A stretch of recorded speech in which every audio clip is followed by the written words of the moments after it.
ഇപ്പോൾ വരുന്ന ഒരു റിപ്പോർട്ടിലേക്ക്. കൊച്ചിയിൽ വീണ്ടും സൈബർ തട്ടിപ്പ്. വാഴക്കാല സ്വദേശി ജയറാം ഗോപാലകൃഷ്ണന് 1,70,00,000 രൂപ നഷ്ടമായി. ഷെയർ ട്രേഡിംഗിൽ നിക്ഷേപിച്ചാൽ ദിവസം 5% ലാഭം കിട്ടുമെന്ന് വിശ്വസിപ്പിച്ചായിരുന്നു തട്ടിപ്പ്.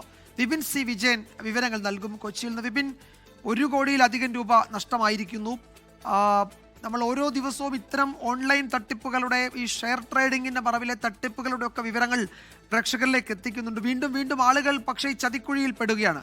ഇവിടെ എന്താണ് സംഭവിച്ചത്?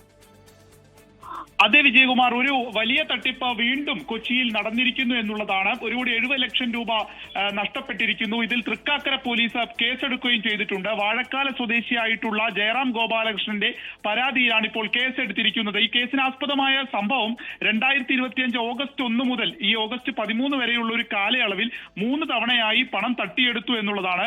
ഈ പറഞ്ഞതുപോലെ തന്നെ 95 SC സ്റ്റോക്ക് റെക്കമെൻഡേഷൻ എന്നൊരു ടെലഗ്രാം ഗ്രൂപ്പ് ഉണ്ടാക്കുകയായിരുന്നു. ആ ഗ്രൂപ്പിൽ അനുവാദമില്ലാതെ തന്നെ അംഗമാക്കി. അതിനുശേഷം ഈ ഷെയർ ട്രേഡിംഗിൽ പണം നിക്ഷേപിച്ചാൽ 5% ലാഭം ദിവസവും ലഭിക്കും എന്നുള്ളത് വിശ്വസിപ്പിച്ചായിരുന്നു തട്ടിപ്പ് നടത്തിയത്. അതിൽ നിന്ന് പിന്നീട് ലാഭമോ മറ്റ് പണമോ ഒന്നും കിട്ടാതായതോടുകൂടിയാണ് തൃക്കാക്കര പോലീസിൽ പരാതി നൽകുന്നതും അതിലിപ്പോൾ കേസെടുക്കുകയും ചെയ്തിരിക്കുന്നു. അപ്പോൾ വീണ്ടും ഇത്തരത്തിലുള്ള ഒരു പ്രലോഭനങ്ങളിൽ ഒക്കെ വീഴുന്നു എന്നുള്ളത് കൂടിയാണ് ഈ ഘട്ടത്തിൽ മനസ്സിലാവുന്നത്. അപ്പോൾ വലിയൊരു തട്ടിപ്പിന്റെ ശൃംഖല ഇപ്പോഴും കൊച്ചിയെ കേന്ദ്രീകരിച്ചൊക്കെ പ്രവർത്തിക്കുന്നു എന്നുള്ളത് കൂടി പുറത്തു വരികയാണ്. വിജയകുമാർ, എറണാകുളം വാഴക്കാല സ്വദേശി ജയറാം ഗോപാലകൃഷ്ണന് 1,70,00,000 രൂപയാണ് നഷ്ടമായത്.